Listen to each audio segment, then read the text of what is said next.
Muy buenas tardes, compañeros y compañeras. Les saludamos de parte del Grupo Acuerdo Estudiantil Medicina. Me presento, soy Aaron Salcedo, el coordinador académico. Vamos a continuar con las clases de Fisiología 1 con el docente Diego Paredes, esperando que tengan una excelente clase. También cualquier duda que tengan o cualquier pregunta que tengan, pueden escribir por el chat o con gusto pueden alzar la mano o hablar directamente para que se le pueda responder sus preguntas. También estén atentos al grupo, ya que en las próximas semanas vamos a tener cursos prácticos en los cuales ustedes se encuentran totalmente invitados a que puedan participar.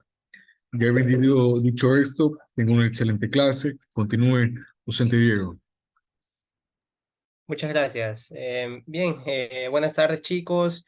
Yo también voy a estar atento a sus cursos, porque quiero ver el de imagen, ¿no?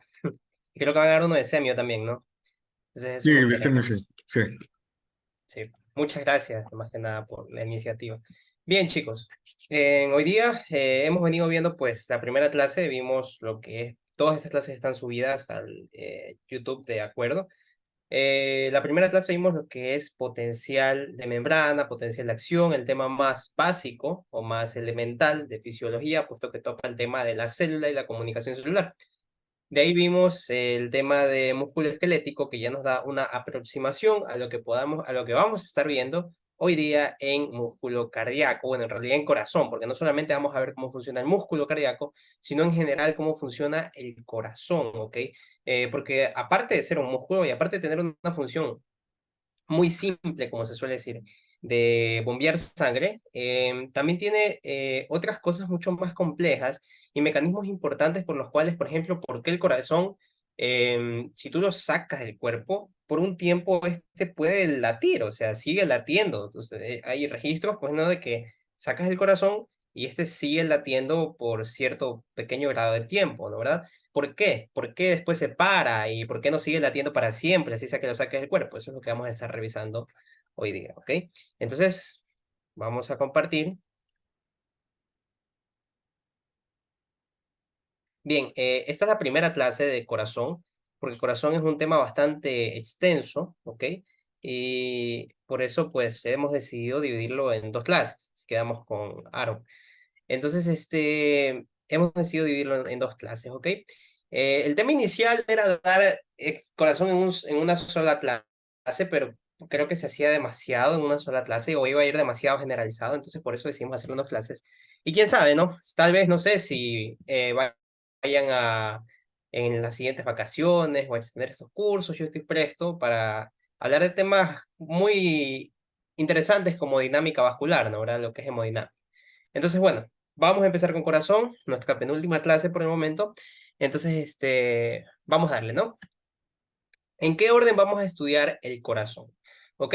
Vamos a estudiar el sistema cardionector y la despolarización de los miocardiocitos, es decir, todo lo que vienen siendo eventos iónicos, eventos eléctricos, ¿ok? Todo lo que viene siendo, pues, el calcio, el potasio, el sodio, todo ese tema de los iones, todo eso de ahí, es lo que nosotros vamos a estar revisando primero, toda la parte eléctrica, ¿ok? Es decir, la electrofisiología. Guyton describe al revés, primero la fisiología mecánica y después la eléctrica, pero a mí me parece pues mucho mejor primero explicar la eléctrica y después la mecánica, porque creo que para este punto, ¿no verdad? Tal vez para una clase de propedéutico, preuniversitario, sí me parecería más adecuado el tema de presentar primero la parte mecánica, ¿no verdad? Los eventos mecánicos. Sin embargo, ya que ustedes, pues, asumo que, pues, mínimo están en primer semestre, segundo semestre, o van a tercer semestre, o algunos están en cuarto, em, ya deben conocer, pues, el funcionamiento básico del corazón, ¿no? ¿Verdad? Entonces ya podemos empezar con la electrofisiología y créanme que cobra mucho más sentido viendo primero la electrofisiología y luego los eventos mecánicos. Entonces, así es el orden que vamos a estudiar. Hoy día, ¿qué es lo que vamos a ver? La electrofisiología y vamos a empezar a ver lo que son los eventos mecánicos, ¿ok? Entonces, vamos a empezar. Primero, pues, remontarnos al inicio de todo, ¿no? Lo que todos vemos en primer y segundo semestre, lo cual es anatomía, ¿ok? Primero, pues, delimitar en este corazón, ¿no verdad? El atrio o aurícula derecha, ¿no verdad? De ahí tenemos el atrio o aurícula izquierda, que la estoy delimitando en este momento. Hasta ahí, bueno, aquí está la aorta, ¿no? Entonces sería más o menos por aquí voy a poner la línea punteada. Bien, Entonces ahí tenemos los atrios, ¿no? ¿Verdad? Atrio derecho y atrio izquierdo. De hecho, si ven la configuración de los atrios, y esto es un tema curioso, ¿no? Tal vez la clase no es tanto de anatomía, pero miren, ustedes se dan cuenta que al atrio derecho llegan la vena cava superior y la vena cava inferior, ¿verdad? Tenemos la vena cava superior y la vena cava inferior. Y se dan cuenta que estos tienen una dirección, pues, vertical. Por lo tanto, el atrio derecho, ¿no? ¿Verdad? Va a tener también una orientación más o menos así, verticalizada. En cambio, ustedes se dan cuenta que el atrio izquierdo, pues, le están llegando, en este caso aquí vemos los orificios, ¿no? De dos venas pulmonares, pero llegan en realidad cuatro venas pulmonares, ¿no? ¿Verdad? Dos por cada lado, dos de la izquierda y dos de la derecha, dependiendo de los pulmones respectivamente, ¿no? ¿Verdad? Entonces, ustedes se dan cuenta que ahora la sangre llega en este sentido y los vasos tienen este sentido horizontal o transversal. Por eso es que el atrio izquierdo, pues, es así horizontalizado. Entonces, eso es como que para aprender la anatomía más o menos desde la lógica, ¿ok? Y no desde la memoria. Bueno, pero bueno, eso era solamente un plus. Vamos a ver los ventrículos, ¿no? ¿Verdad? Tenemos el ventrículo derecho, que sabemos que es más pequeño, ¿no? ¿Verdad? Y que pues tiene menor músculo en sus paredes, menor cantidad de músculo. Y tenemos el ventrículo izquierdo, ¿no? ¿Verdad? El cual pues es más grueso y ocupa en realidad más masa ventricular. ¿Ok? A pesar de que el ventrículo derecho ocupa gran parte de la cara anterior, el ventrículo izquierdo en realidad es aquel que ocupa pues mayor masa ventricular porque ocupa la cara diafragmática. Eso lo podemos hablar tal vez en anatomía. Entonces, vamos a ver, ¿no? Sistema cardionector. Primer tema que a nosotros se nos ocurre al hablar del sistema cardionector.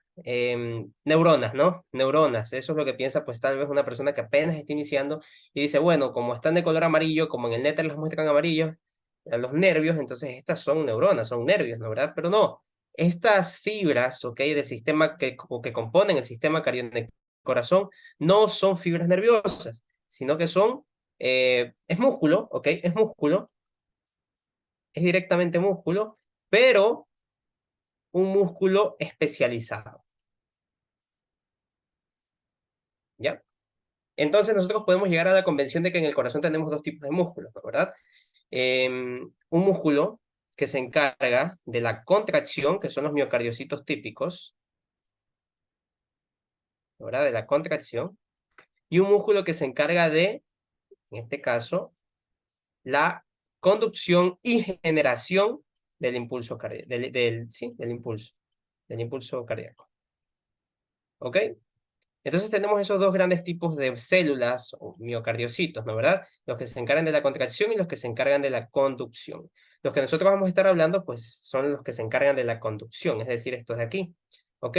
Todo este sistema que se ve amarillito aquí, no son neuronas. Pueden estar influenciados por las neuronas que provienen del nervio vago, que provienen del tronco simpático, sí, pero no son neuronas en realidad, ¿ok?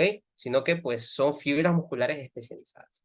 Ahora, estas aquí eh, la mayoría son iguales, pero hay un grupo de fibras, un grupo de músculo especializado en conducción, un grupo de este tipo de fibras, el cual es especializado y es pues el que se encuentra en nuestro inicio de este sistema cardionector, que es este nódulo que está aquí. Ese nódulo que está ahí, ¿ok? Ay, se me perdió, ahí está. Ese nódulo que está ahí es el nódulo sinusal o sinoatrial. ¿Ok? Es el famoso marcapasos del corazón. Y miren cómo está muy, pero, ay, ay. Y miren cómo está muy cerca de la desembocadura muy cerca, gracias, muy cerca de la desembocadura de la vena cava superior, ¿se dan cuenta? Está justo por aquí, hacia medial de la cresta terminal y bueno, cosas de anatomía. El punto es que este nódulo sinoatrial es muy diferente al resto de las fibras de conducción. ¿Por qué? Porque aquí, en el nódulo sinoatrial, es donde se va a generar, ¿ok? Generar el impulso eléctrico. ¿Qué quiere decir esto? que es independiente del sistema nervioso. Nosotros se acuerdan que vimos en músculo, ¿no, verdad? En el tema de contracción muscular, que necesitábamos la unión neuromuscular para que este músculo se contraiga, ¿no, verdad? Sin embargo, aquí, a pesar de que estamos buscando que se contraiga un músculo, porque el corazón es un músculo, a pesar de que estamos buscando de que el corazón se contraiga, no necesitamos a las neuronas. El corazón tiene su propia forma de generar impulsos, y eso lo vamos a ver desde el punto de vista iónico. ¿Ok? Entonces aquí, en el nódulo sinoatrial es donde se genera el impulso. Por eso es que si tú cortas el corazón y lo sacas, este va a seguir latiendo, como por ejemplo cuando juegas Mortal Kombat y ves que el corazón sigue latiendo cuando se lo sacan, esto es real, pero no va a seguir latiendo para siempre, sino que tiene un límite en el que pues para de latir, ¿ok? ¿Por qué? Porque como toda célula, como toda fibra, necesita de sangre. Entonces, si la privas de sangre, pues se va a necrosar, va a morir la célula y ya no va a darse esta generación del impulso nervioso. Entonces aquí se genera el impulso nervioso. ¿Ok? De ahí miren cómo no me voy a saltar, más bien voy a describir el siguiente nódulo y ya les voy a explicar por qué no sigo la secuencia normal. ¿Ok? Entonces ya sabemos que este genera y los demás simplemente van a conducir el impulso. Miren este otro nódulo que tenemos aquí. Este de acá, por otra parte, se llama nódulo atrioventricular. Atrioventricular. Y se encuentra en el trígono de Koch, pueden consultar su anatomía entre el tendón de Todaro, la desembocadura de la vena cava inferior y la desembocadura, eh, a ver, no, el tendón de Todaro, la desembocadura del seno coronario y la pared sectal del corazón, si mal no recuerdo. Algo así, el trígono de Koch. Entonces aquí, en el nódulo atrioventricular, nosotros encontramos pues que este de aquí va a retrasar la conducción. Sigue conduciendo, no me malinterpreten, sigue conduciendo el impulso, pero lo hace mucho más lento. Entonces por eso se dice que retrasa, ¿ok? Retrasa. ¿Ah? Ok. Ahora, ¿por qué? Me van a preguntar, ¿por qué te saltaste estas fibras que ustedes ya han de conocer que se llaman fibras internodales, ¿no, verdad? ¿Por qué te las saltaste si, pues bueno, también conducen? Aquí hay un debate muy grande. De hecho, esto lo aprendí hace poco. El tema de que estas fibras internodales, porque se encuentran entre nodo y nodo, si las ven aquí que Sobota en este caso las dibuja punteadas, ¿se dan cuenta? Es porque en realidad no está demostrado que existan verdaderamente como fibras musculares especializadas en la conducción. De hecho, se las puede ver hasta en la disección, pero simplemente no está demostrado de que sean diferentes a las fibras musculares contráctiles, sino que parecen sino que pues parecen estas simples fibras contráctiles y no fibras de conducción. Entonces, por eso es que esto está pues muy debatible, ¿no, verdad? El tema de incluirlos o no en el sistema cardiolector. De hecho, hay autores, como un profesor de nuestra universidad, el doctor Rafael Coello, estaba revisando su libro y él no las mencionaba ni siquiera, estas fibras internodales, en su libro, ¿ok? Por el tema este de que pues simplemente el impulso se conduce de fibra a fibra y de fibra a fibra por uniones comunicantes, ¿ok? Por los discos intercalares. Bien, entonces después nosotros tenemos del nódulo atrioventricular, tenemos otro segmento que también hace parón, que se llama haz de His, ¿ok? Es este que está aquí, el haz de His, ¿ok? O haz atrioventricular, ¿ok? O haz atrioventricular, que se encuentra en el trígono fibroso derecho, ¿ok? Entonces, bueno, no, este se encuentra pasando el trígono fibroso derecho.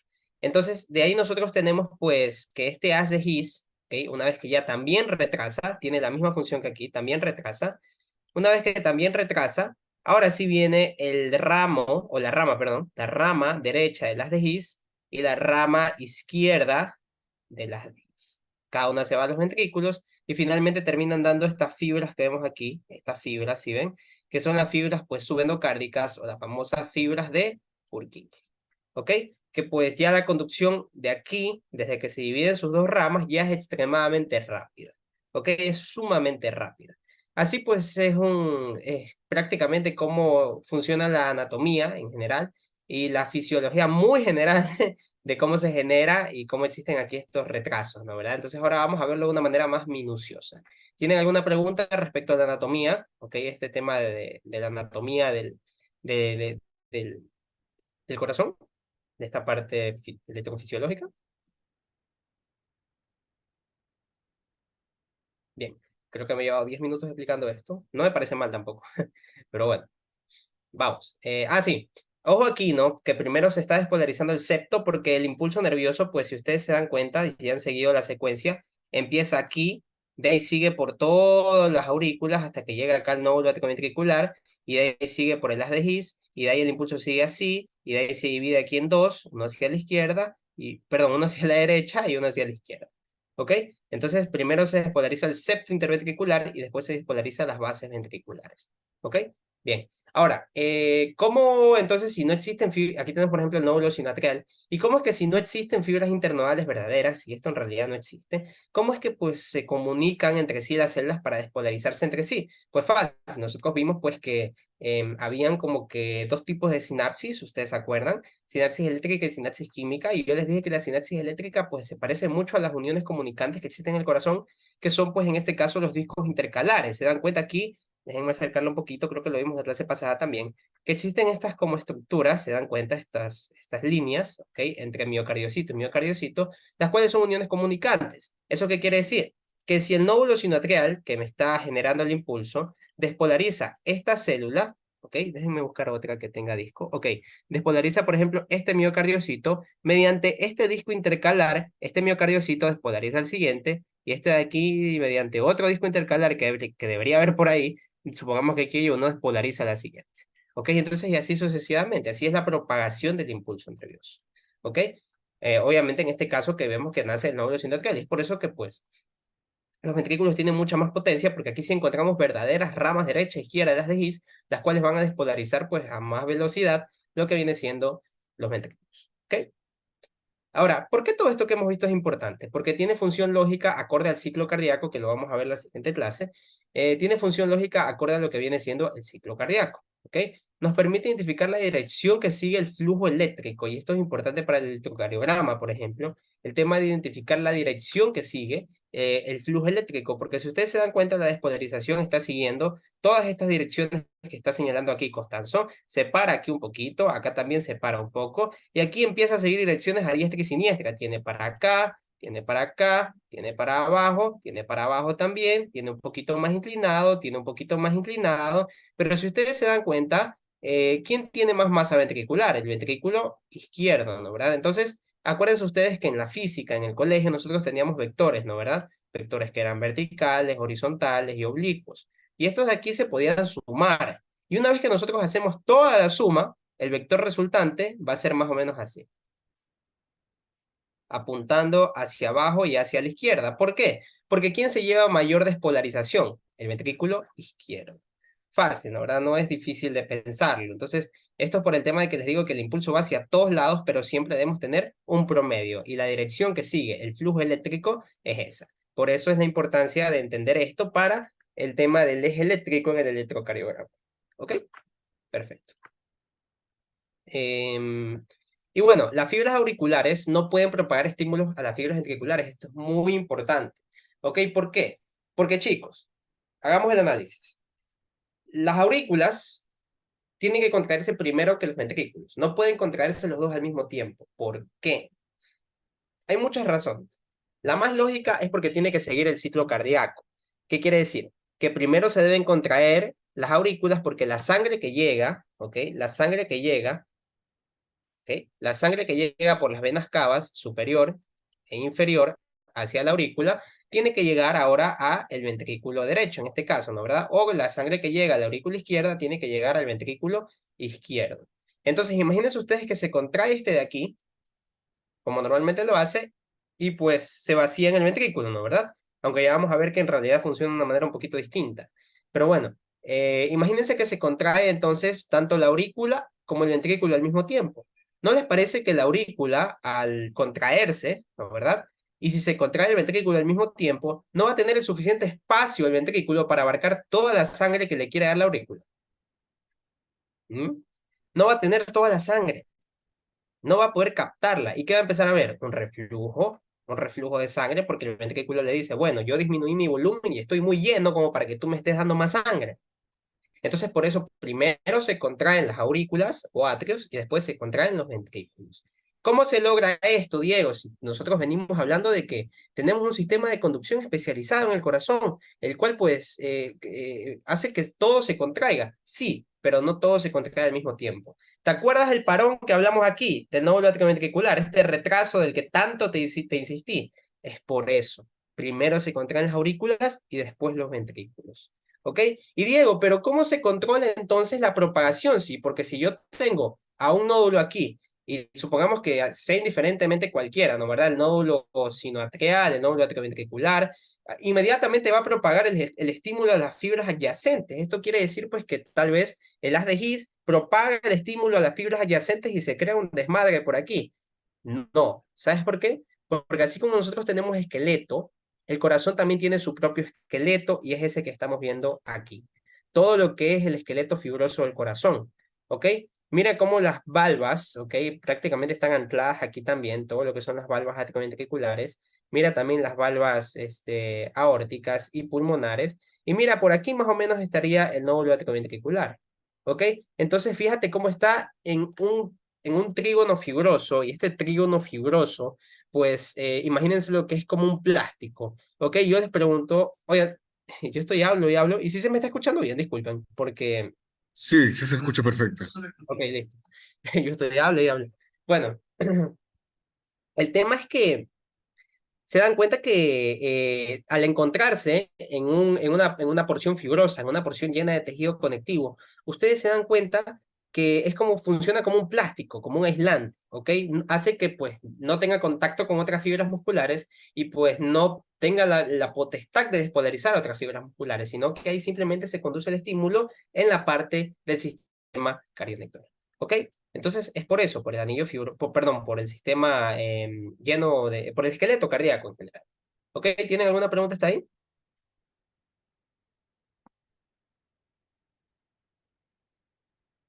¿Ninguna?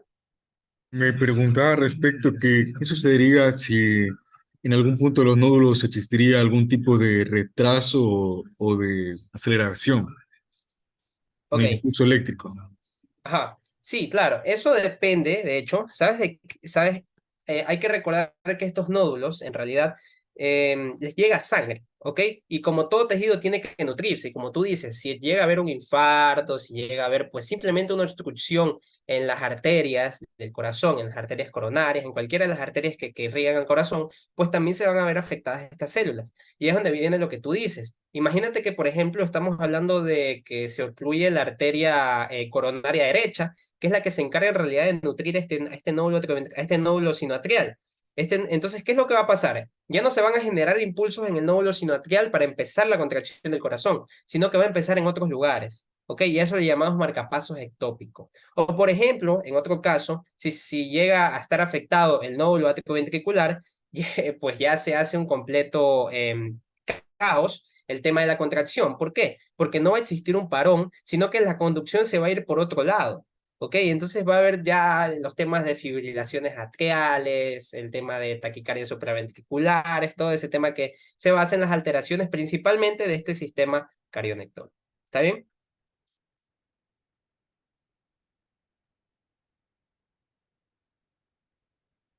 Listo. Bien. Vamos. ¿Cómo se contrae la masa atrial y la masa ventricular? Aquí les he dejado como en las clases pasadas hemos visto el potencial de acción típico de las células en general, en especial de las neuronas, ¿no? ¿Verdad? Tenemos, pues, primero, recuerden el potencial de membrana en reposo. De ahí tenemos, pues, todo lo que es la despolarización, ¿ok? ¿Alguien se acuerda por qué se daba la despolarización? ¿Cuál era el evento iónico? Para que se dé despolarización de la célula.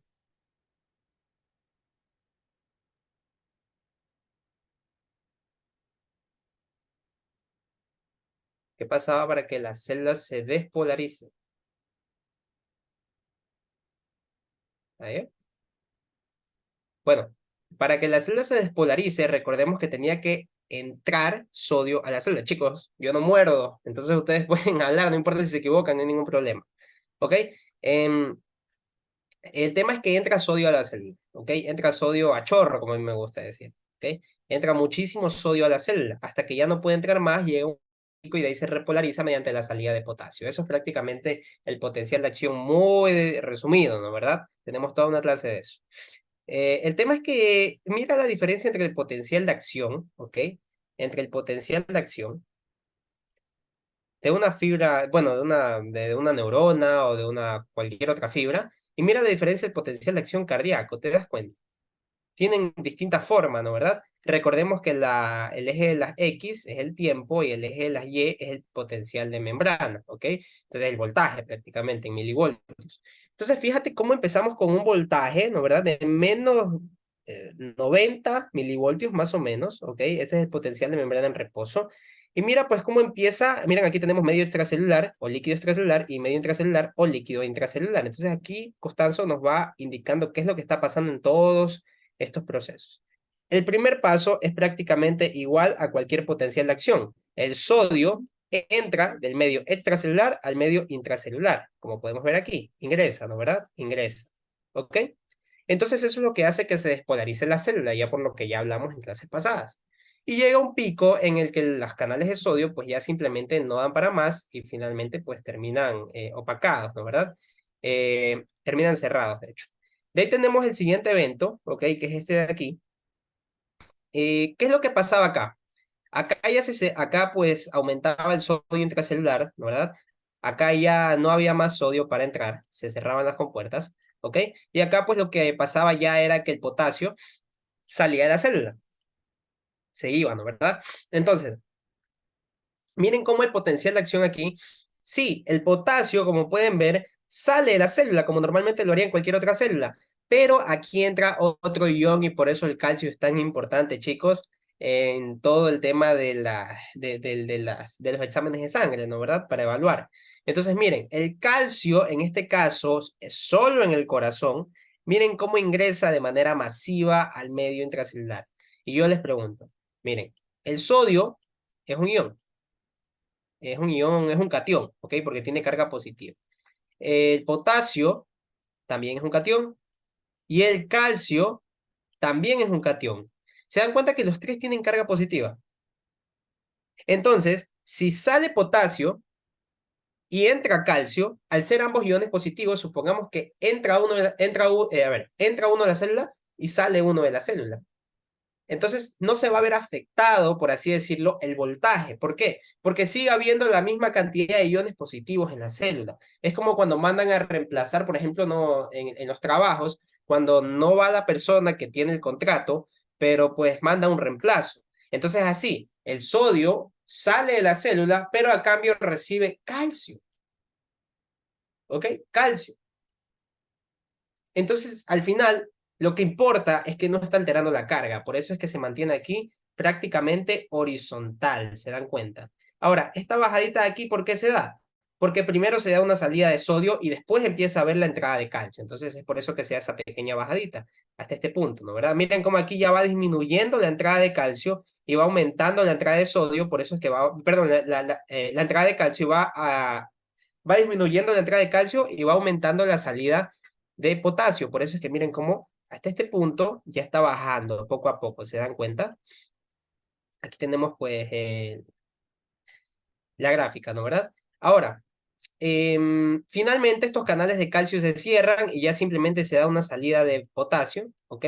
Y pues ya es el evento que aparece acá, ¿no? El evento canónico, por así decirlo, que debería de seguir, que viene y ya se repolariza y otra vez vuelve al reposo. ¿Ok? Entonces toda esa tramada de cosas es lo que pasa. ¿Ok? Este, algo que les iba a decir es que estos canales de calcio tienen pues un nombre específico y son los canales de calcio, ¿ok? Los canales de calcio, en este caso tipo L, ¿ok? O lentos. Se llaman lentos pues porque miren el tiempo que demoran pues tanto en abrirse como en cerrarse, ¿ok? Entonces por eso son canales de calcio tipo L. Entonces repasemos los eventos, ¿ok? Ya con la diapositiva en sí. La despolarización se da pues, por una apertura de los canales de sodio por voltaje. Este llega al umbral y finalmente se despolariza hasta su pico. Es lo mismo que pasa en cualquier potencial de acción.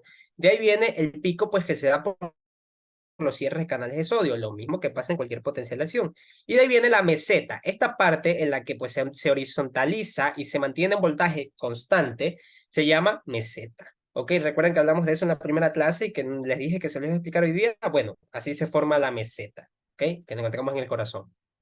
Se da por la apertura de canales de calcio tipo L más apertura de canales de potasio. como ya hablamos, ¿no verdad? Tanto la apertura de los canales de calcio como la apertura de los canales de potasio. ¿Ok?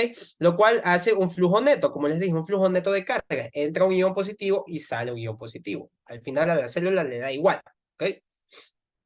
Entonces, o sea, no le da igual, pero, o sea, le está mandando un reemplazo. Es como cuando mandas un reemplazo, me acuerdo. Eh, hubo un, hubo un tiempo que yo, bueno, cuando estaba en el colegio, iba al gimnasio. Y una vez yo entrenaba con unos amigos, ¿no? Y yo dejé de ir, creo que 2 días, pero envié a un amigo para que le enseñen. Y mis amigos me decían, o sea, mandaste un reemplazo inútil, pero igual servía, me decían. Entonces, esto es como el reemplazo inútil que tiene la célula, pero que servía. ¿Ok? Entonces, es como que contradictorio, ¿no? Bien, y de ahí la repolarización que se da por los cierres de los canales de calcio, lo cual finalmente lleva a la repolarización por la salida de potasio. ¿Ok? Sencillo, no tiene nada de otro mundo. Ahora, miren la diferencia en la meseta de la masa ventricular y de la masa atrial. Se dan cuenta que la aurícula pues se contrae por mucho menos tiempo que el ventrículo. Y esto es normal si se ponen a pensar, porque a las aurículas primero son más pequeñas que los ventrículos. Desde ahí vamos mal.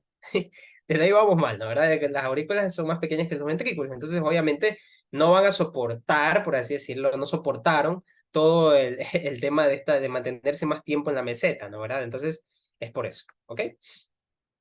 Ahora, ya hemos hablado de cómo se contrae el miocardiocito normal, ¿no? ¿Verdad? Pero aquí todavía queda una gran incógnita, ustedes me han de decir, ¿no? ¿Verdad? Pero, ¿qué pasa con este nódulo sinoatrial? ¿Por qué es tan distinto? ¿Por qué tanta la diferencia? ¿Qué es lo que sucede? ¿Cuál es el gran detalle? Bien, chicos.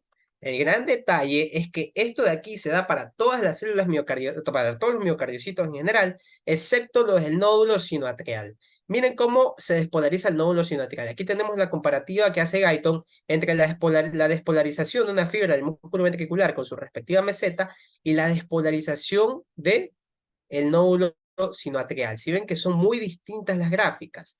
Esto se debe pues a eventos muy sencillos, chicos. Primero, estas células son especializadas y al ser especializadas, ustedes saben que puede variar en muchas cosas. Por ejemplo, las neuronas son sensibles, ¿ok? Porque su célula, la neurona en sí, desde su inicio, es sensible a estímulos, a diferencia de otras células que no son tan sensibles a estímulos, ¿ok? O no son especializadas en esta conducción del impulso nervioso. Y bueno, la particularidad que tiene el nódulo sinoatrial es que es más permeable al sodio. Y ustedes se acuerdan, ¿no verdad? Que en el potencial de acción normal, nosotros teníamos supongamos aquí mismo del corazón, miren el potencial de membrana en reposo que tiene una fibra muscular ventricular que es de aproximadamente menos 90 milivoltios. ¿Y qué era lo que desencadenaba la despolarización de la fibra del músculo ventricular? La entrada de sodio a la célula. ¿Ok? La entrada de sodio a la célula hacía que este voltaje, vaya, aumenta, aumenta, aumenta, llega al umbral, pum, y se dispara, ¿no? ¿Verdad? Se disparaba. ¿Ok? ¿Qué pasa si una célula es más permeable al sodio? Es decir, deja que entre sodio, así sea que no haya un estímulo, hasta cierto punto, ¿no? ¿Verdad? Deja que entre sodio. Y su potencial de membrana en reposo, ¿se acuerdan que hablamos de eso, no? ¿Verdad? Su potencial de membrana en reposo, supongamos que está en menos 50 milivoltios. Y el umbral de los miocardiocitos para despolarizarse es menos 40 milivoltios. Entonces el sodio, a medida que va, entra y entra y entra y entra, eventualmente va a llegar a los menos 40 milivoltios. Y se va a entrar y se van a abrir ya de manera masiva los canales de sodio y así se va a despolarizar. Y otra vez se repolariza por la salida de potasio. Este sí es normal, ¿ok? No como el anterior que incluía el calcio. Aquí sí hablamos simplemente del potasio y el sodio. Entonces miren cómo es interesante conocer desde el principio las cosas, ¿no verdad? Miren el potencial de membrana en reposo, ¿no verdad? De la fibra del músculo ventricular normal, la que está de verde. Miren cómo tiene pues que dejar entrar sodio. Miren cómo tenemos una distancia de menos 90 a menos 40 en el umbral. Tiene que entrar hartísimo sodio hasta que se despolarice, hasta que se permita despolarizarse totalmente. En cambio acá tenemos el potencial de membrana en reposo en menos 50. Entonces un poquito de entrada de sodio finalmente va a permitir la despolarización. ¿Ok? Entonces, y así sucesivamente. Aquí está así mismo, llega a los menos 50, otra vez entra un poquito de sodio y boom, se despolariza solito. Y se despolariza solito, sin necesitar del sistema nervioso. ¿Ok? Por eso les he puesto aquí que alcanza el umbral solo, debido a su mayor potencial de membrana en reposo. ¿Ok? Bueno, aquí Costanzo nos decía que era menos 60 milivoltios y Guyton pues nos lo acerca a los menos 50. ¿Ok? Entonces, bueno, aquí activa los canales de calcio tipo L. Aquí no entran los canales de calcio tipo L en realidad. Tendría que corregir esta diapositiva. Discúlpenme. Aquí no entran en realidad los canales de calcio tipo L. O tal vez sí, pero ya en el tema ya de despolarización, ¿ok? Y bueno, como hablamos, la apertura de los canales de potasio es lo que da la repolarización, ¿ok? Ahora, esto es lo que hablaba hace rato. El tema de que el tema de que el nódulo sinoatrial es el marcapasos del corazón, ¿ok? Es decir, aquel que empieza la despolarización en sí, no significa que las otras células no puedan iniciar un impulso si en el caso de que el nódulo sinoatrial falle. De hecho, el nódulo atrioventricular también puede generar impulso, ¿ok? Las fibras de Purkinje también pueden generar impulso.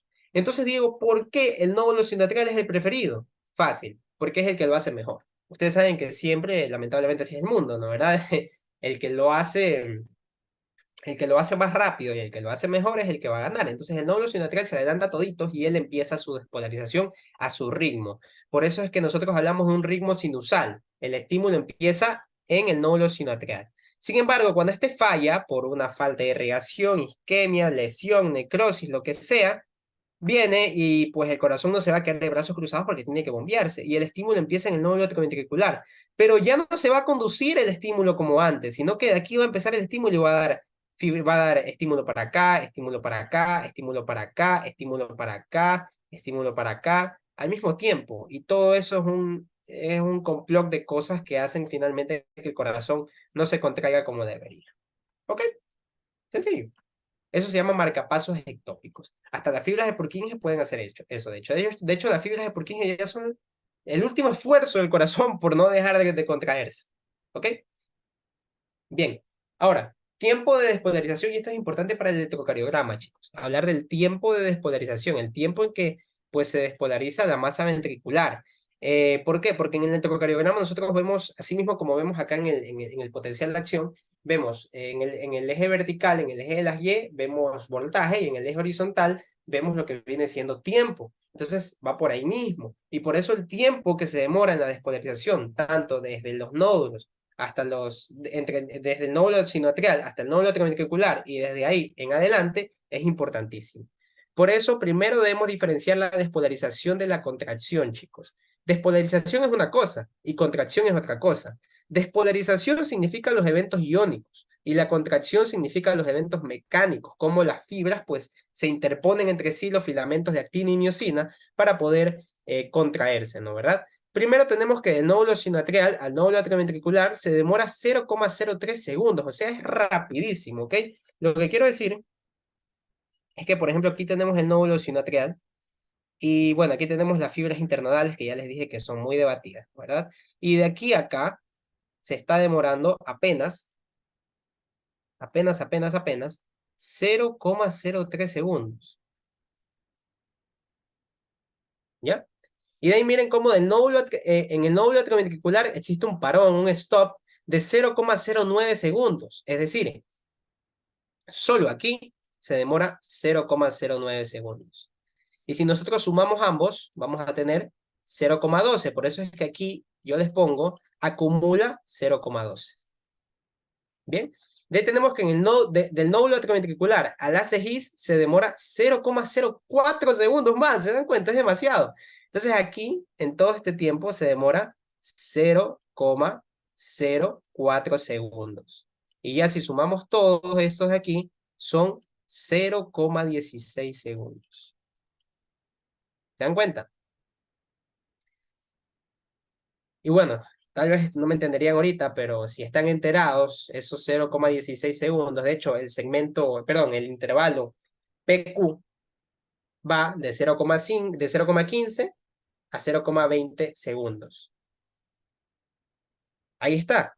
Para los que entiendan un poquito el electrocardiograma, pues ahí está. O sea, aquí se demuestra eso de ahí, ¿no? ¿Verdad? Entonces, miren, Ahora, de las de Giza, las fibras de Purkinje, aquí sí ya es rapidísimo. De aquí ya es como que va como el rayo McQueen, ¿no? ¿Verdad? Como un rayo va de aquí en adelante y simplemente se demora 0,03 segundos, pero puede demorarse más, ¿ok? Puede demorarse más hasta llegar a las bases ventriculares, etcétera. Por eso es que se dice que el complejo QRS, que es el que mide en realidad la despolarización de estas fibras de Purkinje, puede durar hasta 0,1 segundos, ¿ok? Bien. Acá podemos ver lo mismo, pero ya con el acumulado, ¿no? ¿Verdad? Miren cómo llegamos hasta los 0,22 según Gaito, ¿ok? En lo que es despolarización. ¿Ok? Entonces el nódulo sinoatrial, el nódulo electromagnético, aquí está escrito lo mismo de hace rato. Entonces simplemente es un recuento de todos esos tiempos, ¿ok?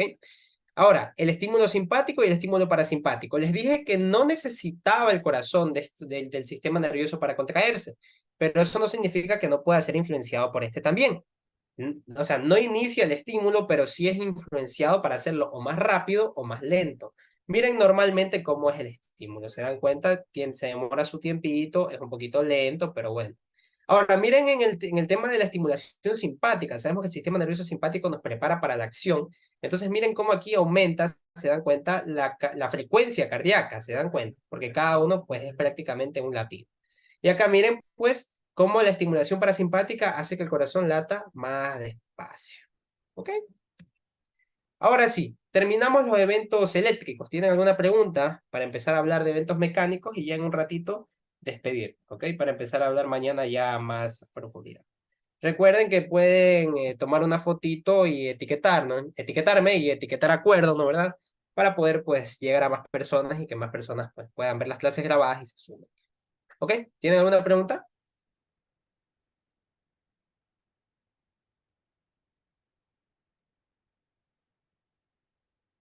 ¿Ninguna? Bien. Ahora, vamos a hablar de los eventos mecánicos y vamos a empezar con la contractilidad. ¿Qué es exactamente la contractilidad?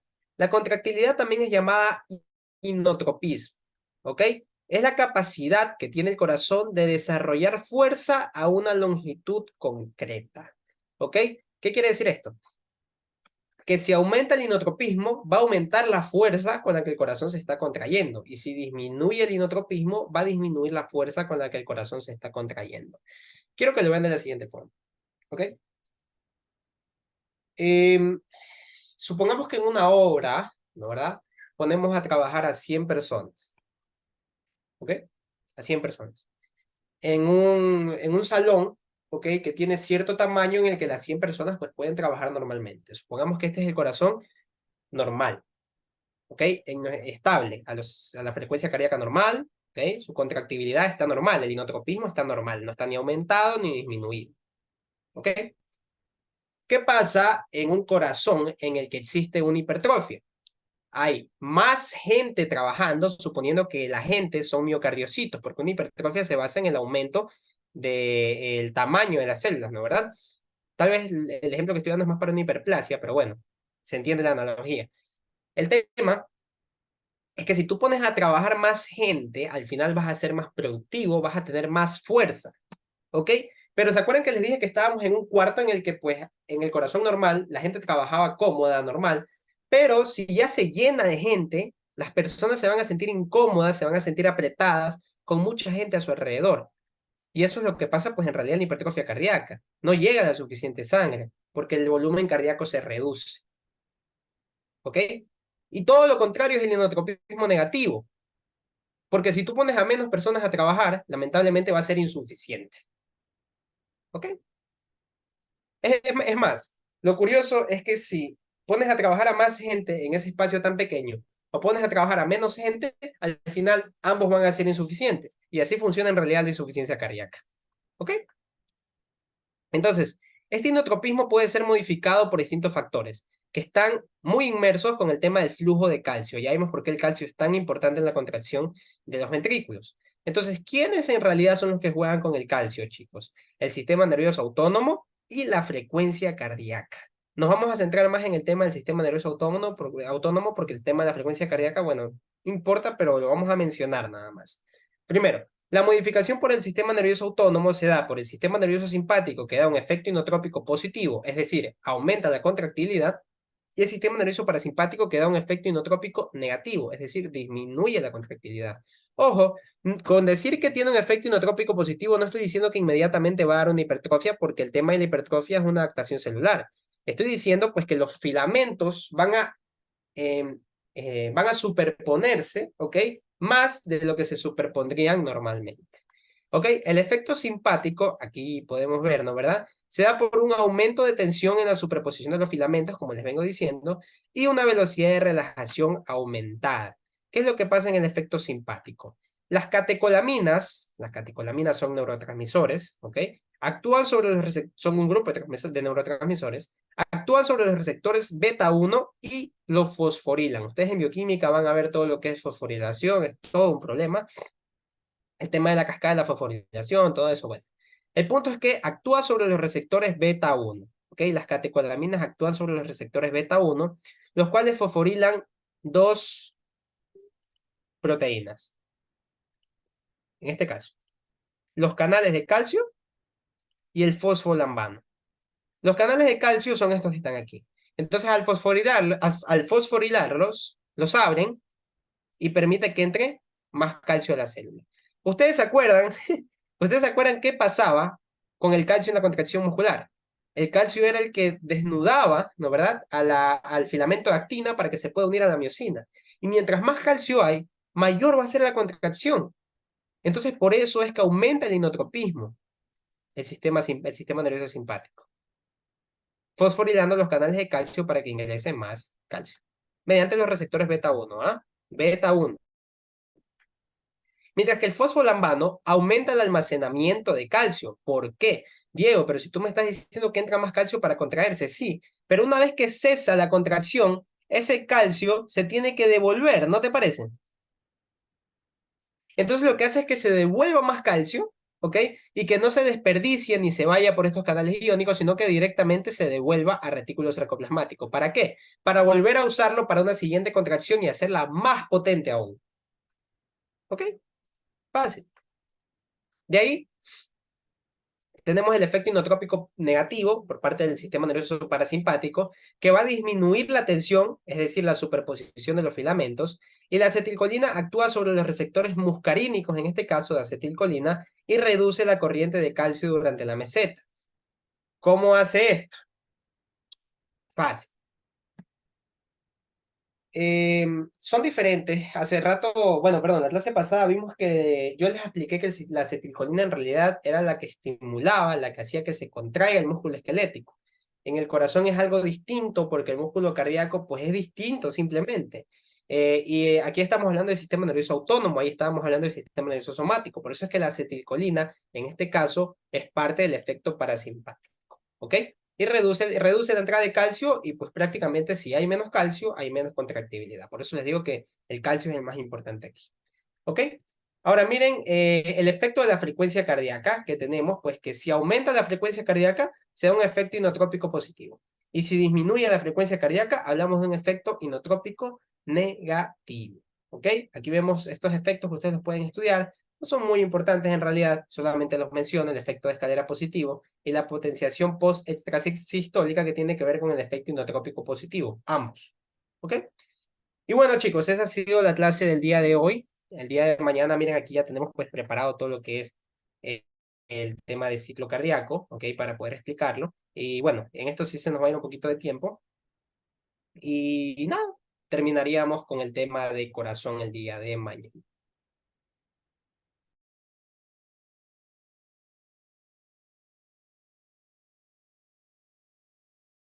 Excelente clase, don Diego. El día de mañana vamos a empezar con las clases de farmacología y el día jueves y el viernes vamos a tener las clases de semiología 1 para que puedan estar presentes y cualquier otra noticia estén atentos que están invitados también ustedes para que participen en las clases, hagan sus preguntas y también den opiniones sobre cómo van las clases y qué otros eventos o cursos ustedes desearían que se integren a lo largo del semestre, porque con gusto veremos para aplicarlos. También tenemos planeado hacer una brigada médica en la cual estarían invitados ustedes también cuando se lleven a efectuar. Y Le agradecemos de nuevo a don Diego sobre la clase que dio el día de hoy. Los esperamos mañana con el resto de las clases y más tarde a las 6 con con el ingeniero Javier González para que le dé bioquímica uno. Ya, muchísimas gracias, don Diego. Listo, muchas gracias. Pues, Nos vemos en la siguiente clase. Chao.